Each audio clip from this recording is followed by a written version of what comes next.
Assalamualaikum warahmatullahi wabarakatuh.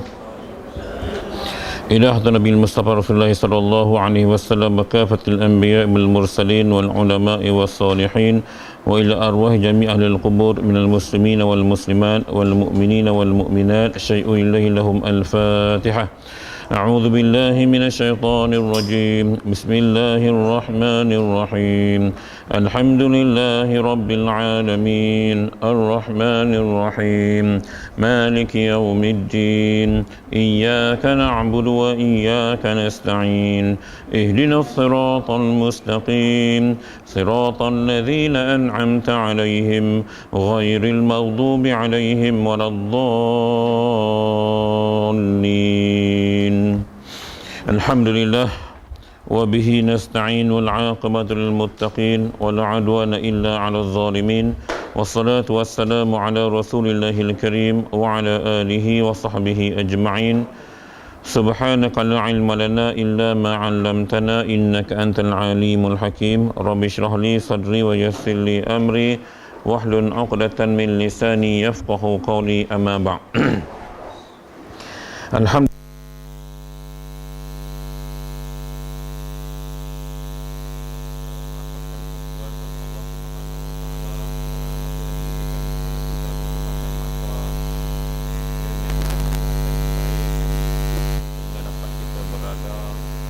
pada pagi ini untuk kita mengikuti sambungan pengajian kitab kita Matla'ul Badrain wa Majma'ul Bahrain. Kita berhenti minggu lepas pada muka surat 27. Okey, 27 nah. Minggu ni kita akan masuk tajuk saya dah tulis kat whiteboard, iaitu Kitabus Solah. Hadirin sekalian, bab sembahyang ni, cerita sembahyang ni terletak dalam senarai rukun Islam nombor 2 selepas kita mengucap 2 kalimah syahadah. Nak menunjukkan bahawa betapa pentingnya solat ini, benda yang tak boleh dibuat main-main. Puasa nombor 3, zakat nombor 4, haji nombor 5, ranking dia tu. Maknanya kedudukan solat ini terletak di tangga yang teratas selepas kita mengucap, dan rukun Islam yang pertama. Jadi nak kenal orang tu Islam tak Islam pada solat inilah. Nampak? Ada di kalangan kita yang puasa tak sembahyang pun ada, puasa. Ada hak puasa tak tutup aurat, ada. Tapi hak sembahyang dia komplit semua. Maknanya orang yang solat dia pasti akan puasa. Namun orang yang puasa belum tentu akan solat. Tarbiyah itu dia bermula daripada ibadat solat tu tadi. Sebab itu bila Allah Subhanahu wa taala sebut inna salata tanha 'anil fahsya'i wal munkar, sesungguhnya sembahyang itu dapat mencegah daripada perkara fahsya', keji, jahat, dan juga perkara yang mungkar. Maknanya tarbiyah solat tadi membentuk jiwa kita menjadi insan yang berakhlak mulia. Ini poin solat. Cumanya apabila kita melihat generasi hari ini, termasuk kita-kita lah, orang awam ni, ada yang solat tetapi masih lagi buat maksiat. Nak perbetul di sini, yang kita nak mengajar ini, kita nak tengok balik. Kadang-kadang mungkin ada di kalangan kita punya ibadat tak sesempurna seperti yang diajar dalam kitab. Ini yang tujuan bila kita mengaji hari ini bab sembahyang, tengok betul-betul ya, kaedah dan cara pelakuan dan sebagainya. Baik, ini suatu kitab pada menyatakan sembahyang. Dia nak bab, kata bab yang kita nak masuk saat gini, cerita bab solat, bab sembahyang tuan-tuan. Benda yang jangan buat dimain-main. Sebab solat ini amalan yang mula-mula sekali Allah Ta'ala kira pada hari kiamat. Awwalu ma yuhasabu yaumal qiyamati as-salatu kama qala. Makna amalan yang mula-mula sekali Allah Ta'ala kira. Clear sembahyang ni, yang lain insya-Allah akan clear.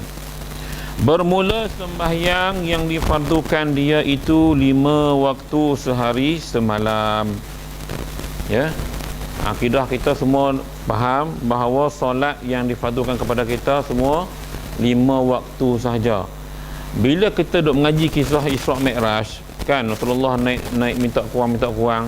Yang solat dulu-dulu ni, zaman syariat, zaman Nabi dulu, mungkin lebih daripada kita yang 5 ni, mereka banyak. Abad tu bila Nabi naik ke langit, turun langit kedua, sahabat kata tak boleh, umat kau tak mampu naik lagi, sampailah dapat 5. Yang 5 ni pun kita dah tak nak kata tak terdaya tak boleh, tapi sangkut babas, sangkut babas. Okay. Ada yang terbabas di akhir waktu, ada yang dia jenis combine, dia main mayang maghrib, asar lewat tiba-tiba masuk maghrib, ada yang macam tu, dan ada yang solat di awal waktu.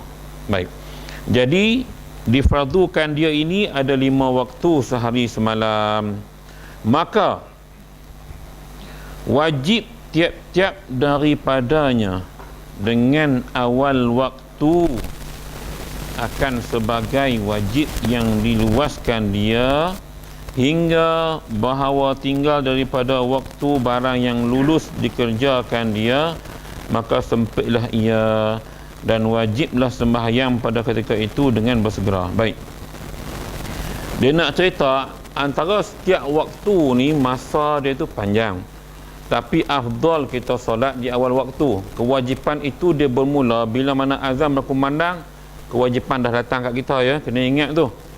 Azan berkumandang, kewajipan dah ada kat kita. Kadang-kadang kita leka tak leka, kadang ralik dan sebagainya kan, jadi lambat. Ingat bila azan tu, kewajipan tu dah panggil dah. Yang kewajipan taklif satu bab, ya, bila kita dah balik semua, itu kewajipan keseluruhan. Tapi dalam konteks semayang, bila mana Pak Bilal azan je, kewajipan panggil. Nampak tak? Seruan untuk panggil kita semayang. Tengoklah nak pergi semayang masjid ke, nak datang kat rumah ke, yang penting kewajipan tu dipanggil. Kita kena sahut. Tu yang dia katakan. Jadi kok mana pun sampailah dia kata wajib kita buat. Tak boleh tidak, kena buat juga. Sebab tu waktu dia bagi tu waktu yang luas, sehingga dia kata sampai sempit waktu pun kena semayang. Wajiblah semayang pada ketika itu dengan segera. Jamkan lagu mana kan, dah 5 minit nak masuk maghrib, tak dan, kena semayang juga. Waalaikumsalam. Maknanya mau tak mau, jangan jadikan alasan apa saja untuk kita menidakkan solat tadi. Nampak tak? Mau tak mau kita kena solat juga. Sampai dia kata sempit waktu macam mana pun kena semayang juga. Jangan cari alasan. Tuan-tuan sekalian, kita hak sihat ni mungkin tak ada masalah. Yang duk jadi cerita nu hak duk di hospital. Nampak macam-macam alasan dia bagi sebab tak mau sembahyang. Nak qada dan sebagainya. Qada ni tuan-tuan kalau umur panjang. Tu kena ingat tu. Ada hak jenis tangguh. Tunggu macam puasa Syawal kan. Hari ni lah tak? Kan kemarin lah. Hari ni malam kira hari ni pekat raya belakang lah. Jadi ada yang dia ambil kesempatan, dia ambil di akhir waktu, akhir Syawal, maka dia pulun tak kira lah puasa tu. Dugaan macam-macam boleh tahan je lah. Beruntung bagi mereka yang buat di awal kan, relax aja, tak ada masalah apa. Begitu dalam konteks solat ini, dia tidak ada penangguhan melainkan dengan sebab tertentu. Nanti kita akan belajar dalam bab qasar jamak semua, kita akan belajar lah. Ni secara umum. Jadi wajib. Kok mana cerita pun, whatever kita buat waktu macam mana pun, maka dia kata wajib. Ya. Tak kira lah masa tu dalam keadaan sempit, dah suntuk sangat masa, wajiblah sembahyang pada ketika itu dengan bersegera. Okey. Baik, pertamanya zuhur. Ya, dia mula dengan zuhur dulu. Maka awal waktunya bila? Kemudian daripada gelincir matahari, dan akhirnya apabila jadilah bayang-bayang tiap-tiap sesuatu itu seumpama lain daripada bayang-bayang zawal, bayang yang sediakan lah. Maknanya lah ada jam belakang. Cerita zaman dulu ni dia tengok bayang, maknanya bila matahari agak-agak sama duduk, bila bayang kita ukur tu, pendeknya bayang tu sehinggalah sama dengan bentuk badan kita, itu dikatakan masuk waktu zuhur. Bermula bayang sama dengan badan kita, hinggalah bayang-bayang tadi melebihi daripada bentuk badan kita. Kalau kita mengaji dulu, dia ukur dengan pen ni lah. Jadi gelincir matahari tu bila dia akan letak pen, dia tengok matahari tu berjalan sampai mana masuk waktu zuhur. Jadi dia jangan lebih. Bila lebih bayang daripada kita punya bentuk badannya, dia kena dah mula sampai kepada waktu asar. Ni cerita zaman dulu. Jadi kita ni sebab dah ada jam. Andaikan yang dah moden ada jam pun payah nak sembahyang, tambah nak ukur dengan ni. Betul tak? Kami bila pergi Turki, di hotel dia tak ada, setengah hotel dia ada tanda kiblat, setengah hotel tak ada tanda kiblat. Zaman moden lah, kadang-kadang tak terfikir ni kita boleh install kiblat dalam handphone tu kan, kita pasang boleh tahu. Jadi ada di kalangan sahabat-sahabat kita yang kadang-kadang tak terlintas nak buat benda ni, tanya merata kiblat, arah kiblat. Jadi teknologi moden hari ni dia dah banyak membantu kita. Begitu juga handphone ni pun masuk waktu dah ada azan kan bunyi kan. Kadang buat pekak je kita kadang-kadang tak. Tuan handphone sendiri pun bunyi, buat tak tahu ya. Dia bagus dah, dia punya install azan tu bagus. Dia sendiri reaksi tu tak ada. Jadi dia lagu ni tuan-tuan puan, dalam hidup kita ni nak disiplin diri macam mana kita berada dalam pasukan keselamatan, kalau yang kerja uniform kan, atau apa sajalah yang kerja paskat apa semua, boleh tak kita rasa diri kita ada disiplin diri yang macam tu? Time ni aku time duha, time ni time zuhur, time ni time asar. Kalau semua pakat ada rasa tanggungjawab begitu, saya rasa masjid kita ni penuh. Hak yang kerja pun saya rasa yang rehat mah waktu solat kan, pukul 1, pukul 2, sejam kan. Dan Allah Ta'ala buat cantik dah jam tu pun. Waktu tu memang antara tu memang manusia akan rehat. Apa salah 10 minit, rehat sejam, 10 minit kita solat, termasuk ambil wuduk apa semua lah ya. Lebih tu makan 50 minit makan tak sampai 50 minit kadang-kadang. Jadi maknanya setengah jamnya. So rehat, sambung kerja balik. Apa yang berlaku hari ini, kebanyakan kita terlajak waktu. Dia makan sebab dia selang-seri dengan sembang. Dia sembang okey lagi, cerita. Dia bila start cerita jadi panjang. Dia bukan cerita ringkas, dia cerita panjang. Mula cerita panjang itulah menyebabkan masa kita habis. Jadi berapa ramai hari ini yang bekerja, sedang tak sedang dia telah melanggar waktu kerja, yang menyebabkan rezeki dia dapat tadi tak berkat. Sebab majikan bayar gaji 1,000 untuk hang kerja sehari 8 jam. Jadi gaji hang dapat sehari 8 jam, kalau sebulan dah kerja 240 jam, lebih kurang lah 240 jam. Kadang-kadang kita telah melanggar waktu 240 tu, kadang-kadang 200 jam kita kerja, 40 jam lagi kita habis ke masa kita sendiri. Nampak tak? Sebab tu rezeki kita hari ni ada kerja makan gaji, jadi tak berkat, tak pernah cukup tuan-tuan. Ni elok teguklah anak-anak yang kerja makan gaji, kita ingat sedetik, sesaat benda tu Tuhan kira. Sebab tu yang duk kerja macam kami dulu, Ustaz Zahazan semua pakat berhenti, tak tahan tang ni, maksud saya tak tahan bab ni kan. Kadang-kadang kita jaga elok nak member hajak pula dah sangkut. Kita ganti, bukan tak ganti, mana kita kerja hari Sabtu kita ganti lah tu kan. Kadang kita beli A4 paper tak kat pejabat, maknanya kita ganti lah sudut tu, tapi perasaan bersalah tetap ada. Nampak tak? Jadi kita yang dah bekerja, kalau dia yang dah pencen mungkin tak ingat zaman kita kerja dulu, mesti ada. Apa boleh kita buat tuan-tuan? Seandainya kita boleh kembali ke situ, ataupun kita dapat menyumbang sesuatu yang boleh dimanfaatkan oleh pejabat tersebut atau pekerja pejabat tersebut, buatlah sesuatu. Ibarat kita refund balik. Sebab itu kita jangan heran kadang-kadang Allah Ta'ala tarik beg kena ragut, tayar kereta pancit, ada saja masalah, Tuhan tarik balik. Terutama duk berlaku hujung bulan kan, duk seronok dapat gaji, tiba-tiba habis duit. Ni kena jaga kena jaga. Baik. Ya.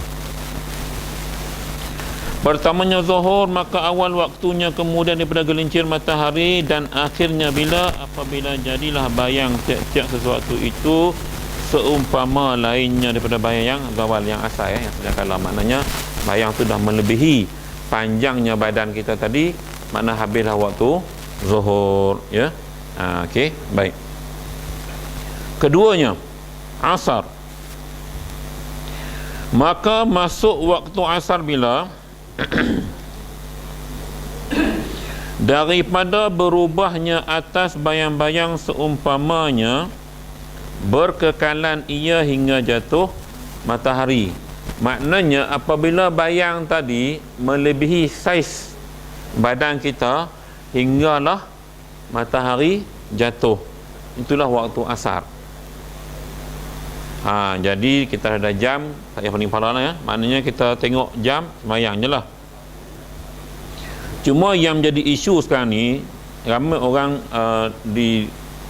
dibicarakan apabila kita balik kerja jam, kan, jam sampai rumah nak maghrib lah. Saya duk perasan waktu kerja lah ni kebanyakannya habis pukul 5, asak dah masuk. Jadi masuk asak tu ambil 5 minit, minta dengan bos pergi semayang, kan. Jadi kita punch kat lah 5 minit, cover balik, dan kita balik jam pun saya rasa sempat sampai rumah. Hak duk berlaku lah jenis hak balik tak semayang asak. Dia buat alasan kot tu, Allah tadi nampak tak kesilapan mana kita sendiri, ya. Itu kes lain. Waktu dalam keadaan dalam kapal terbang, keadaan kita tak ada wudu, itu cerita lain. Itu cerita nanti kita kena bab rukhsah.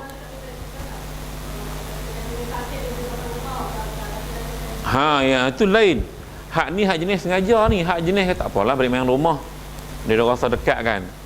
Sedangkan waktu masuk dah dan dia memang ada waktu untuk semayang. Contohnya lah bini saya kerja di UPM. UPM main sini berapa minit? 20 minit lebih kurang, lalu kot mandi tu kan. Dia balik kerja 5.30. 5.30 tu kira lewat. Memang kena semayang. Katalah dia tak semayang, konon-konon nak semayang di rumah. Balik-balik jam, sangkut traffic light share tu apa semua, sampai maghrib. Qadha memang kena qadha. Dosa tak berdosa sebab kita sengaja. Hang dah balik 5.30, waktu asak panjang, jadi semayang asak 5 minit, 10 minit, paskat lewat lah sikit, cover balik waktu tu. Jangan duk ambil wala waktu tu juga. Dan saya teringat setengah majikan yang kami duk pergi buat survey, tuan-tuan. Saya kagum majikan macam ni. Dia wajibkan pekerja dia semayang dalam waktu bekerja. Dia tak bagi semayang dalam waktu rehat. Yes, saya jumpa di 3 syarikat, nampak memang maju syarikat tu. Sebab apa? Saya tanya bos dia, CEO ni kan. Saya kata, pasal apa yang arahkan bekerja solatlah waktu bekerja, bukan waktu rehat? Dia kata rehat, biar dia rehat, saya nak keberkatan. Lepas main waktu kerja tu keberkatan, pekerjaan jadi lebih berkat. Saya kata bagus lagu ni. Tapi tak banyak di Malaysia, tuan. Saya ingat saya ada jumpa 3 ke 4 waktu saya kat universiti, kita buat kajian. Jangan main-main. Bahkan ada syarikat yang mewajibkan pekerja solat duha, tuan-tuan. Saya pergi ikut sekali tu. Ni saya pergi kilang, saya masuk semayang kali pukul 8.30 start semayang. Jadi seorang diincah lah jadi imam apa semua kan. Semua staff pakai telekung. Kalau tuan-tuan lihat, syahdu. Sebab apa? Tak pernah ada dalam syarikat ni yang majikan wajibkan semayang duha. Siap baca doa semua pekerja, amin. Memang saya nampak maju syarikat tu, orang Islam kita. Ni pengalaman. Bila kita buat kajian, kami persyarahkan, tengok.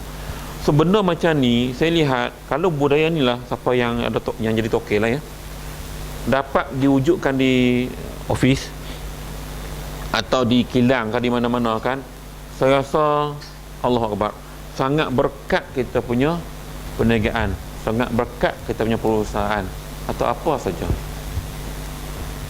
Nampak tuan-tuan? Sebab benda ni yang saya tengok ni, saya ikut semayang kan, saya kata seumur hidup aku tak pernah aku jumpa syarikat yang wajib pekerja mayang duha. Ni orang Islam punya lah. Dia wajib semua.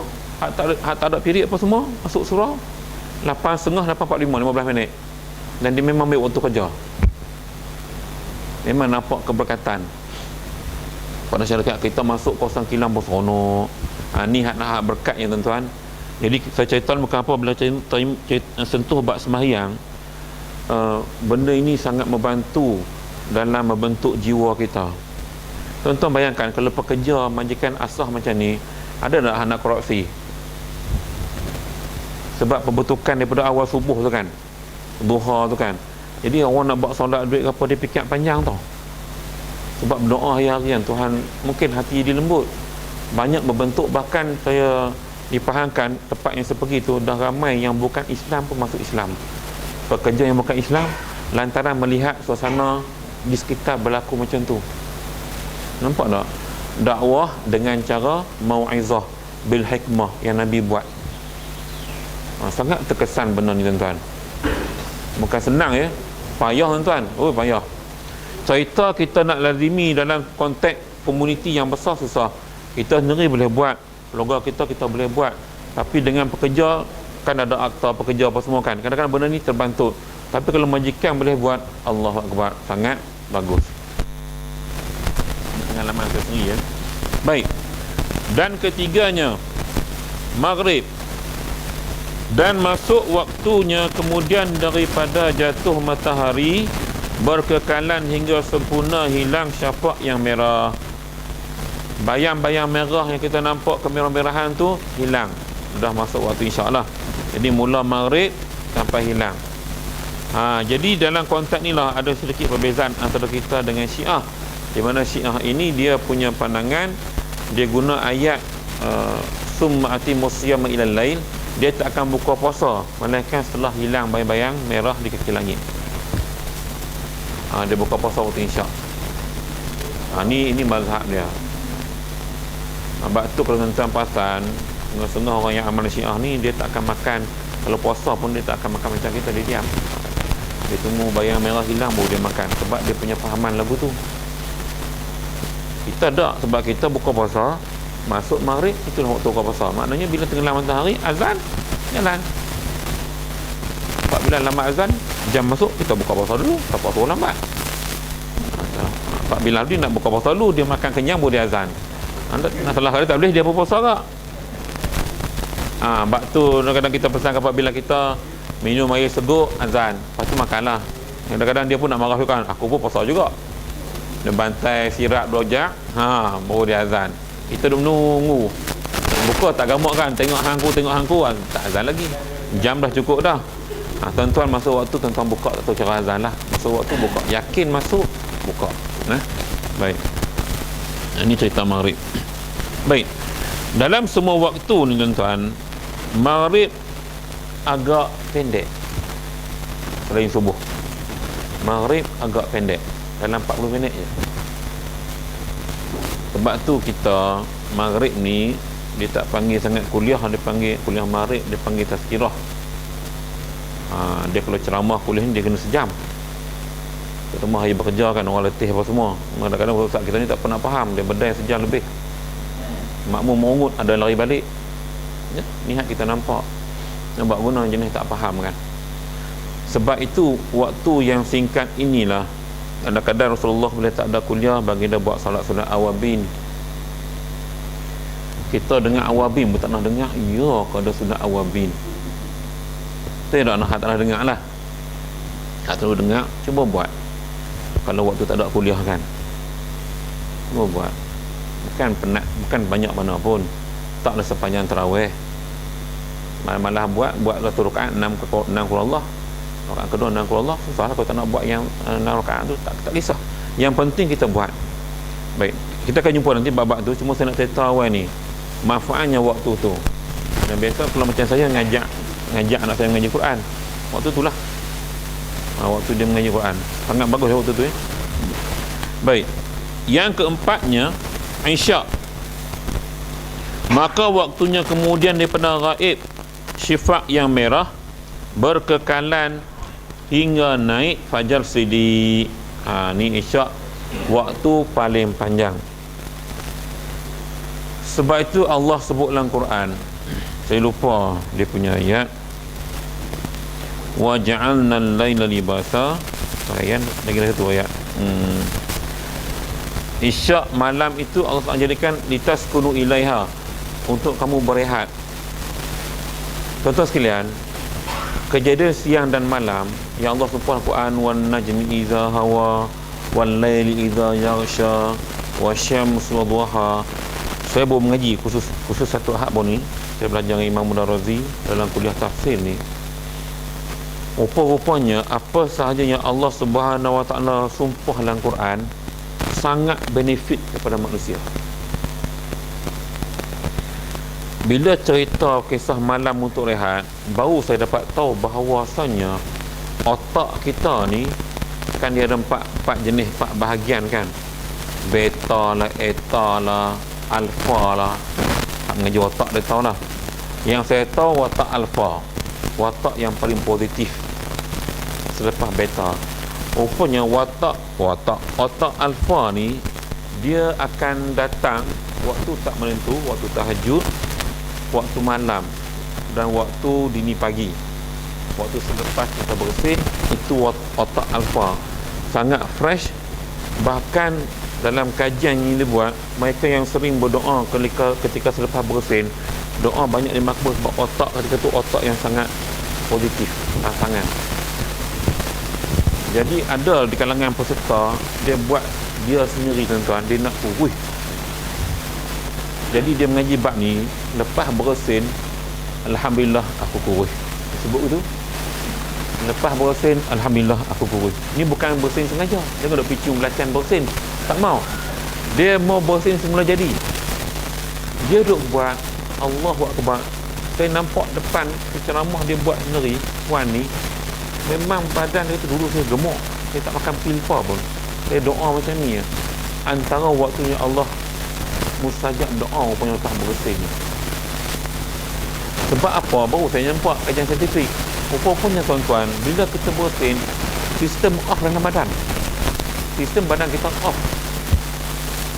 Tak sekejap, kita jalan balik. Itu yang kita kena sebut alhamdulillah. Agama dah ajak. Kalau jam semua, innalillah, kena sebut juga. Nampak tuan-tuan, hikmahnya Allah Subhanahu Wa Taala ciptakan badan manusia. Dan malam ni waktu kita rehat, sebab Allah Taala bagi isyak ni panjang. Isu yang timbul sekarang, mereka yang bekerja shift. Yang kerja shift. Jadi otak kadang-kadang tu, yang kadang-kadang yang kerja shift ni dia tak menentu hormonnya. Tak menentu. Dan antara yang saya duk rawat pesakit yang suka dapat anak, macam kerja shift.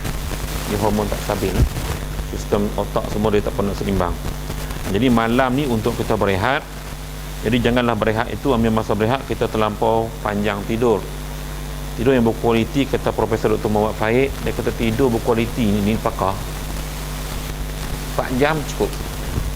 Atau tidur yang nyenyak sekejap di siang hari qailullah tu, walaupun 5 minit dia boleh cover tidur yang 4 jam kalau betul-betul nyenyak. Ini kehebatan. Sebab itu kalau kita lihat, jangan heran kenapa ulama dulu mereka boleh khatam Quran sampai 24 jam hari semalam, kadang seminggu. Nampak tak? Mereka boleh buat. Sebab apa tuan-tuan? Sebab mereka dapat tidur yang nyenyak tu sekejap, tapi dia boleh cover 4 jam tak tidur. Sebab tu mereka boleh buat. Kita lah tak tahu nak kata, tanya dia sendirilah. Sukan nak dapat tidur nyenyak, gangguan banyak sangat. Betul tak? Keadaan sekarang lah. Dulu kan hutan banyak. Cuba tuan-tuan perasan, kita pergi berkelah di air terjun, letak kursi malas satu, tuan-tuan tak, kan sekejap dia boleh tidur. Kita perlukan satu sana yang banyak oksigen, kita terlelap sekejap. Dan kadang-kadang setengah jam tidur cukup puas rasa. Bangun tu kalau buat kereta tu boleh drive lama. Nampak? Sebab tu kalau kita nampak benda ni, saya tanya Imam Mudarrazi, saya kata entah, tengok tidur malam tolak berapa sampai KL sekian, dia kata ana banyak gerak malam. Sebab dia kata malam ni dia tidur sekejap je, tapi tidur kualiti menyebabkan dia mampu untuk jaga malam. Ini antara benda yang kita boleh bajak di sudut malam. Cuma isu sekarang ni kita pakat-pakat carilah jalan Macam mana nak tidur nyenyak, cucu tak kacau, cucu tak menangis kan. Ni baru start belajar dengan saya, cuba nak buat kan, tiba-tiba ada saja gangguan kan, cucu menangis lah, benda macam-macam lah, bunyi kucing lah, bunyi cicak ada belakang yang mengganggu tidur kita, menyebabkan tidur tak cukup. Game letih, jadi letih. Baik. Dan kelimanya subuh, maka waktunya kemudian daripada naik fajar siddiq berkekalan hingga naik matahari, habislah waktu subuh. Waktu yang sangat sekejap, tetapi Allah Ta'ala bagi pahala yang begitu tinggi. Barang siapa yang Nabi sebut dalam hadis, siapa yang dapat menunaikan solat fardhu isyak berjamaah, maka seolah-olah ia telah menunaikan solat sunat separuh malam.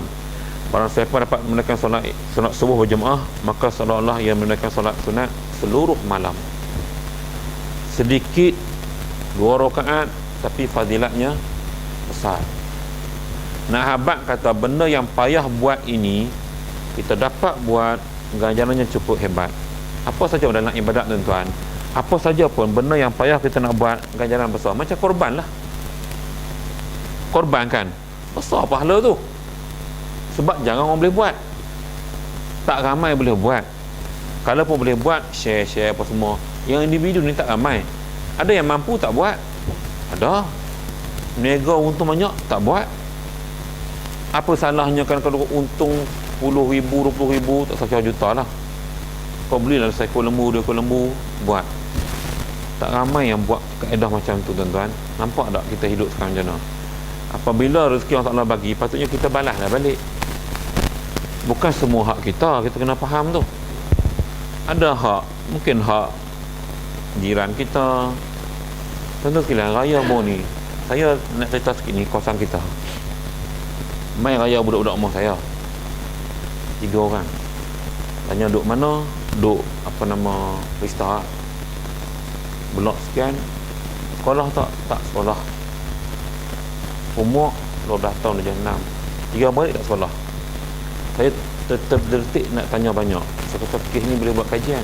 Rupanya tuan-tuan, depo 13 beradik, blok 35 tingkat 4. Saya ambil data semua. Ayah tak kerja, aksiden, mak terpaksa berhenti kerja jaga ayah. Saya terkedu dengar. Bila anak besar, hak kakak besar tu 20 lebih, ni lah tolong ni lah tuan-tuan, blok 35 tingkat 4, umur pintu saya tak ingat. Hak duit raya nak bagi sikit ni, sembang rumah, bagi banyak, buka peti aiskrim, kau makan aiskrim. Nak buat mana, itu yang kita boleh buat. Saya nak ceritanya, dalam keadaan kita duduk seronok cerita ni, jiran-jiran kita ada hak yang kita mungkin terlepas pandang, tapi dia cerita dapat tak asnah zakat, dia kata dapat, dia bancaan tu dibuat. Dengan anak yang sedemikian ramai tuan-tuan, rumah yang macam tu sempit, bayangkanlah ya, bayangkan insan-insan. Sebab itulah budak hak duk main kat blok kita, hak duk main tuan-tuan, bukan hak daripada kluster-kluster tak, hak rumah-rumah belah sana. Tuan-tuan ada masa panggil masuk, tak makan, bagi duit je lah. Saya nak beritahu lah, kalau siapa main raya haji nanti kan, kebanyakan yang main memang yang susah betul. Sebab tu saya panggil masuk rumah, tanya memang tak sekolah, bukan dia tak pergi sekolah, memang tak boleh nak sekolah lantaran kemiskinan. Yes. Ni hak kita duduk sini tu kadang-kadang kita takut esok Tuhan tanya kita. Tak ambil tahu hal jiran-jiran, walaupun Rista jauh juga dengan kluster 7, tapi bila mai gini kita tahulah. Jadi kalau yang macam JK Masjid apa semua kan, mungkin boleh tengok benda ni. Dan saya rasa KWE main panan kita ni, yang KWE boleh SU apa semua kan, boleh buat ziarah mahabbah ke sana. Okey, boleh minta jiran beli kan, tengok Jalan Asnah tu kita mahabbah, beli beras apa lebih kurang dekah. Boleh buat program lah ni, boleh buat program. Sebab bila saya nampak benda ni, saya kata patut kita buat satu program. Jangan tunggu masjid buat, kita buat bawah KWE ziarah mahabbah. Bawa lah beras 5 kilo, minyak masak hak tu kan, duit sikit bagi kan, dapatkan data, pergi buat. Sebab benda ni saya rasa kita kena buat. Jangan jadi macam setengah-setengah kawasan Kristian yang buat benda ni, kita tak buat. Handphone siapa tu, Dia tak tahu dia bunyi lagu tu. Handphone saya bunyi lagu tu kak. Sama bunyi kita, tapi sebab saya silent mode, buat tak tahu je lah. Cuba kalau saya bunyi juga, mau tengok juga tadi. Baik. Okey.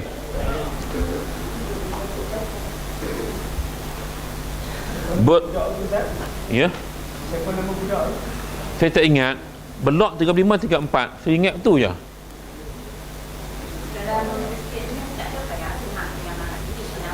Ada. Yang tu kena halusi sebab ada isu yang tak layak, tapi dapat. Biasalah. Kan? Anda pakai kereta dapat.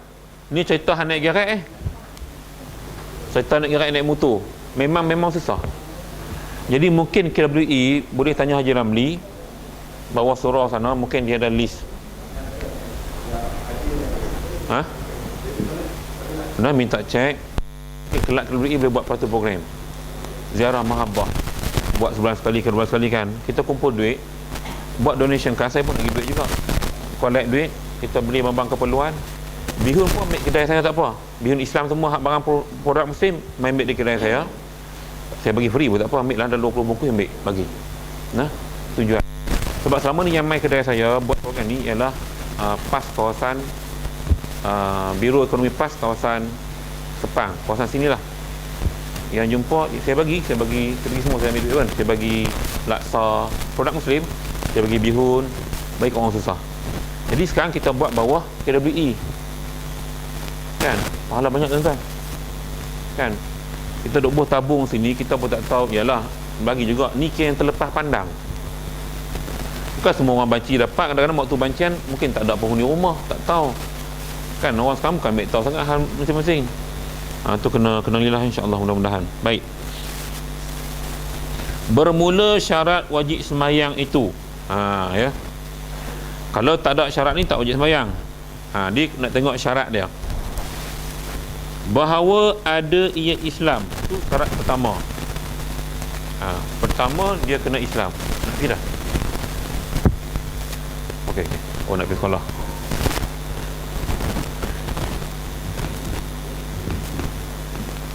Ni syarat nombor 1. Maknanya orang kafir tak payahlah, tak perlu sembahyang. Kita selagi mana kita ini Islam yang mengucap dua kalimah syahadah, agama apa sekalipun, syarat utama untuk solat, syarat wajib yang mewajibkan kita kena sembahyang sebab kita beragama Islam. Okey, itu pertama. Yang kedua kata dia di sini baligh.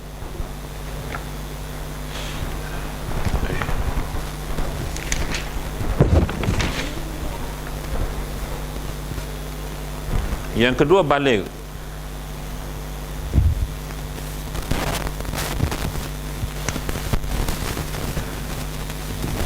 Balik ni orang kampung kata cukup umur.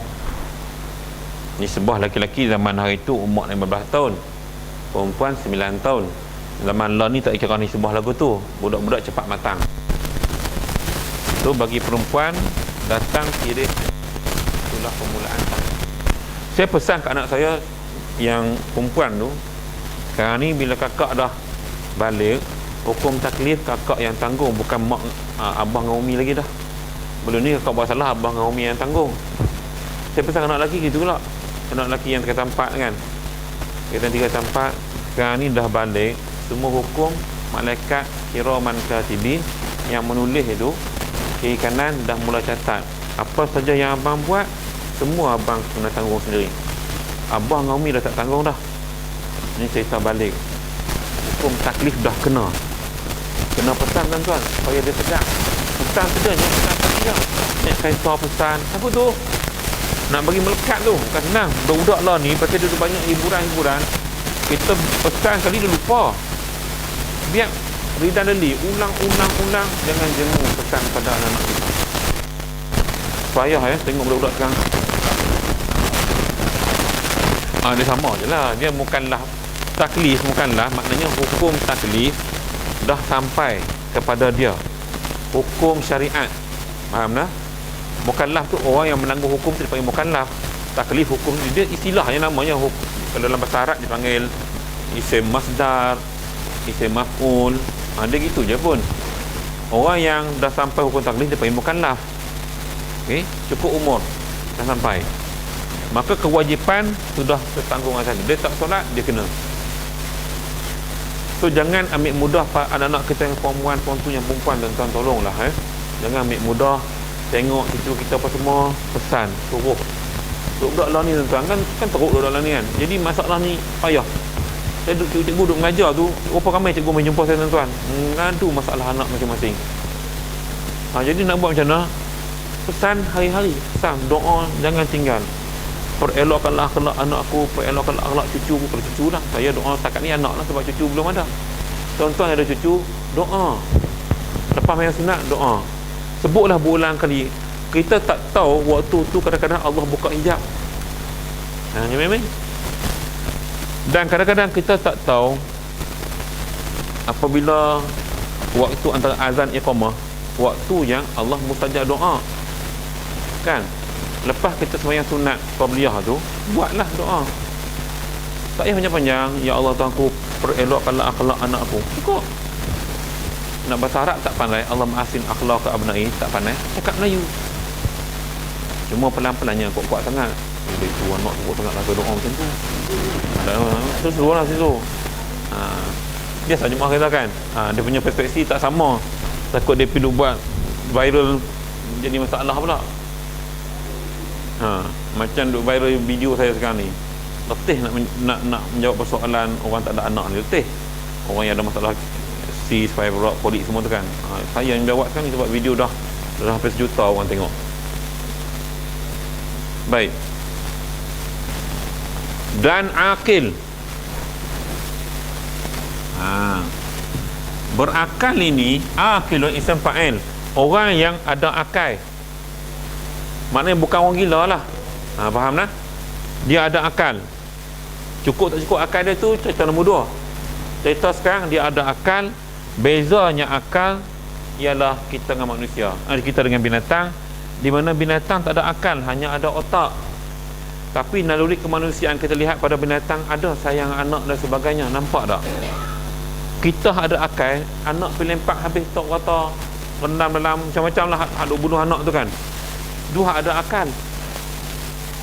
Jadi akal, orang yang ada akal ini, isu yang timbul sekarang, kebanyakan kita yang Allah Ta'ala beri akal hari ni ramai yang mengalami tekanan jiwa. Tuan-tuan pergi hospital KL, 65% pesakit jiwa adalah guru. Yang memang cikgu. Tension tak tension cikgu? Tension. Saya tahu ada main jumpa saya tu, cikgu SMK, cikgu SRA. Bila tekanan tu berlaku, menyebabkan akal kita tak dapat berfikir dengan sempurna, yang akhirnya nafsu telah menguasai jiwa. Ini bahaya. Lantas kita boleh bertindak di luar kawalan, lempang, maki. Kau cerita orang jenis maki mulut ni, kau cerita lah. Bila guru cakap kutuk anak murid, habis. Hampa bodoh, habis. Tak boleh. Sebab itu kenapa dia tak nak kawal akal. Akal dapat kawal dengan baik, nafsu susah nak masuk. Tapi tak dapat kawal, nafsu kacau. Dia lawan. Maka bila tengok pepatah Arab kata al-aqlul akal yang baik adalah daripada jisim yang baik. Al-aqlus sahihu min jismis. Saya lupa term Arab dia, tapi pepatah Arab. Nak bagi akal sihat, tubuh badan kena sihat. Itu paling penting. Tubuh badan kita sihat, bukan setakat sihat kita makan, sihat tak ada sakit tuan-tuan.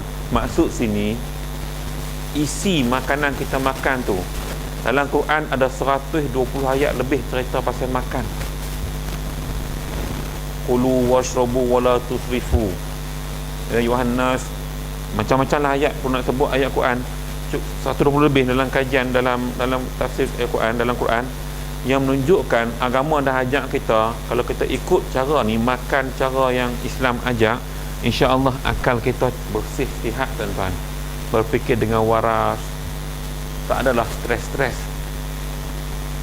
Saya duk masuk sekolah, duk buat diagnos ni, tengok orang dia senang nak tahu stres senang. Nak ajak sikit. Stres ni senang tuan-tuan. timbul orat biru hijau tani ya. Ni, kan? Timbul orat tani. Dan jari kita ada orat hijau ke biru keluar, timbul. Panjang gitu. Ni. Saya tak ada lah, tak stres, hak stres. Dia akan nampak. Tak sungguh. Siapa yang kerja masa kerja boleh nampak. Dia keluar orat warna hijau atau biru tani. Tambah paling teruk kalau keluar tani, timbul. Lagi teruk. Kalau tahap gaban dia timbul tani. Oi, tu stres tahap gaban memang masuk ubat. Dia jadi orat ketin, orat macam spring dekat perut betis tani. Itu stres tahap gaban kena masuk ubat. Ataupun jumpa sekretari. Tak, ini cerita pengalaman kami di luar. Saya duk merawat orang duk pergi sekolah, guru besar panggil semua, kes lagu ni. Macam mana nak bantu cikgu-cikgu kita ni stres. Duk tengok tapak tangan tu dia orat keluar, ya Allah kata stres. Bujang tak suruh selak ni, suruh selak tengok ni, tak tahu kalau timbul orat tu memang Tuhan tak pergi jumpa pakar psikologi. Sedih tuan. Apa ramai duk main tempat dia tu. Manusia tension hari ni. Banyak faktor di sudut ni. Jadi kewajipan sembahyang tu yang kadang-kadang mungkin sebab tak sempurna akal, sembahyang dia buat tak ada je.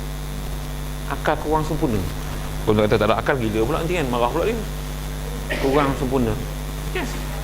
Nampak tak sini tuan? Ni topik ni saya nak sentuh detail sikit sebab dia memang penting, bahaya. Dan suci daripada haid dan nifas, kita mengaji minggu lepas ya. Maknanya suci daripada haid dan nifas.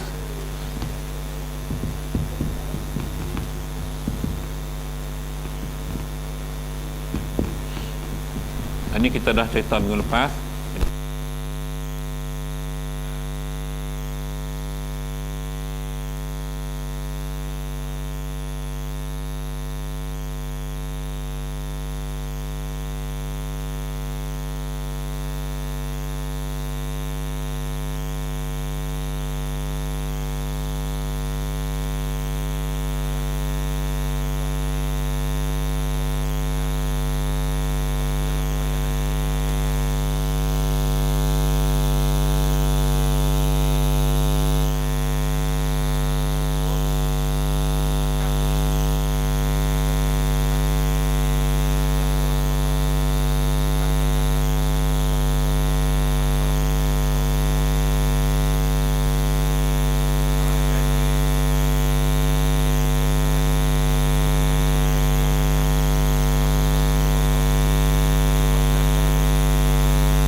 Orang bersu nak kok sayang. Kita tak bersu tak kok tak buta tak sayang. Nampak sangat gila. Jaga ya. Baik. Maka tiada wajib. Nampak ya tuan-tuan? Maka tiada wajib atas yang buta tuli. Dua keadaan ya. Buta tuli. Dia buta, satu tak nampak, kemudian dia tak dengar. Jadi syariat tak sampai kat dia. Nak ajak macam mana? Cara sembahyang, tengok. Nak cakap, tak dengar. Nampak tak? Jadi untuk orang buta dan tuli tak wajib. Tapi kadang-kadang kita lihat dia buat juga. Nampak tak? Bahkan sekarang ada teknologi canggih kan, diviralkan, kalau tuan-tuan perasan baru ni diviralkan budak buta baca Quran Braille. Sedap baca. Yes. Hebat. Nampak tak? Sedangkan bukan wajib pun, sebab dia memang tak ni. Tetapi kerana keinginan, mungkin hidayah Tuhan dah ada. Dan mungkin Allah nak bagi hikmah. Orang yang buta baca Quran bukan sedap lagu taranum dia, dengan rosh, dengan haiwan bayati sebagainya. Hang tak buta Quran malah baca, akan malu kita. Kadang-kadang hikmah Allah bagi cerdik orang yang macam ni.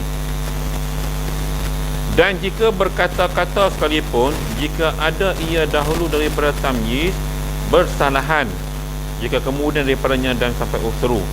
Okey, keadaan kedua, dia tak boleh bercakap, tapi keadaan dia masih budak-budak, tak wajib. Tamyiz ni budak-budak lah.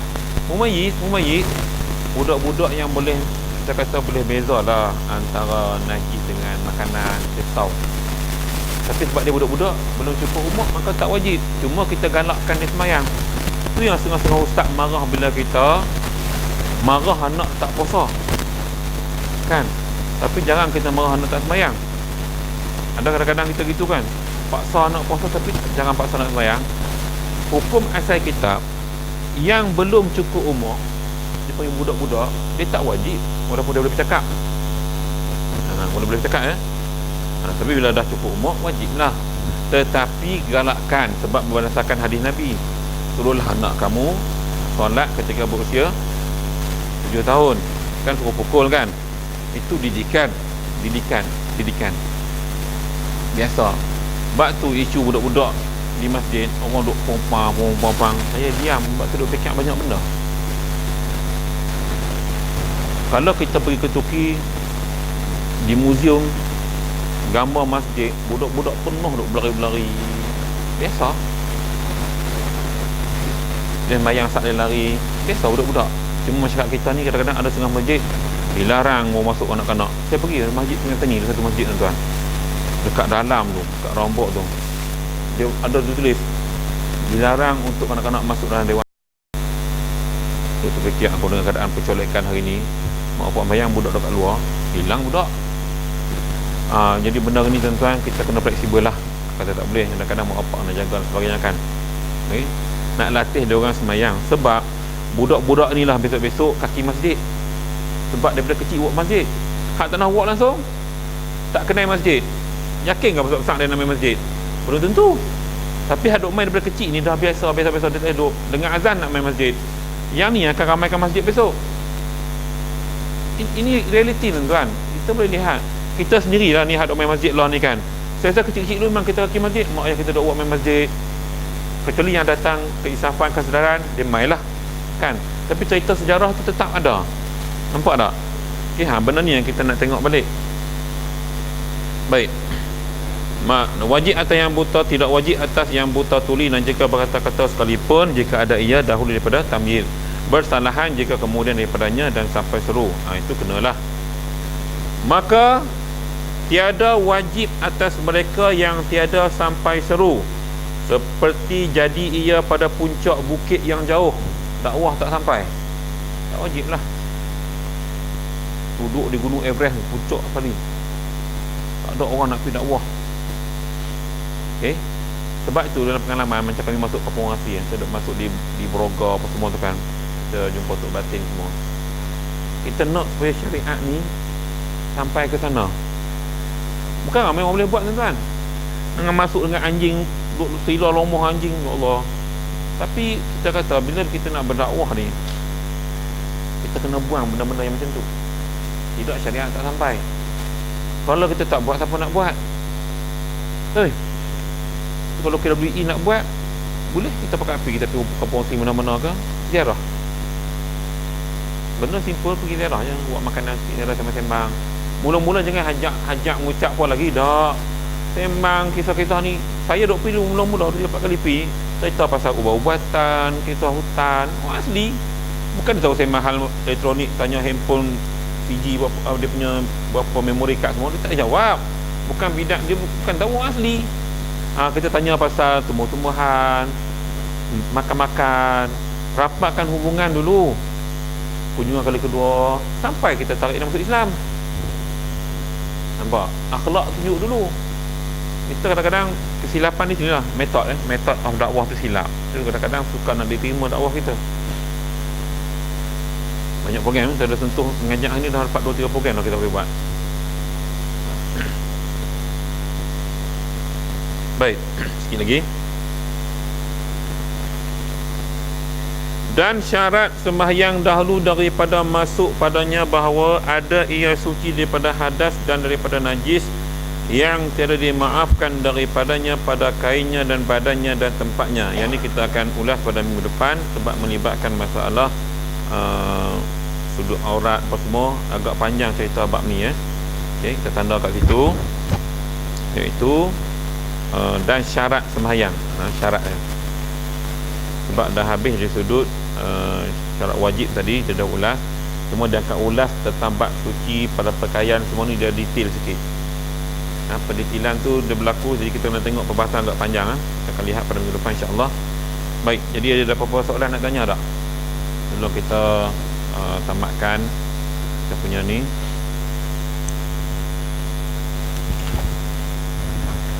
Tajuk biasa je lah, cuma penghayatan tu penting lah. Penghayatan kita buat dulu, baca. Baik, jadi alhamdulillah, mudah-mudahan yang baik itu datang daripada Allah Subhanahu Wa Taala, yang tidak baik itu datang daripada kelemahan yang ada pada diri saya sendiri. Aqulu qawli hadza wa astaghfirullahal azim li wa lakum. Wassalamualaikum warahmatullahi wabarakatuh. Bismillahirrahmanirrahim. Alhamdulillahi rabbil alamin. Wassalatu wassalamu ala rasulillahi wa ala alihi wa sahbihi ajma'in. Allahumma arhamna bil Qur'anil azim waj'alhu lana imaman wa nuran wa hudan wa rahmah. Allahumma dzakirna minhu ma nasina wa 'allimna minhu ma jahilna warzuqna tilawatahu ana al-laili wa atrafan nahar waj'alhu lana hujjatan ya rabbal alamin. Wa sallallahu ala sayyidina Muhammadin wa ala alihi wa sahbihi ajma'in. Alhamdulillahi rabbil alamin.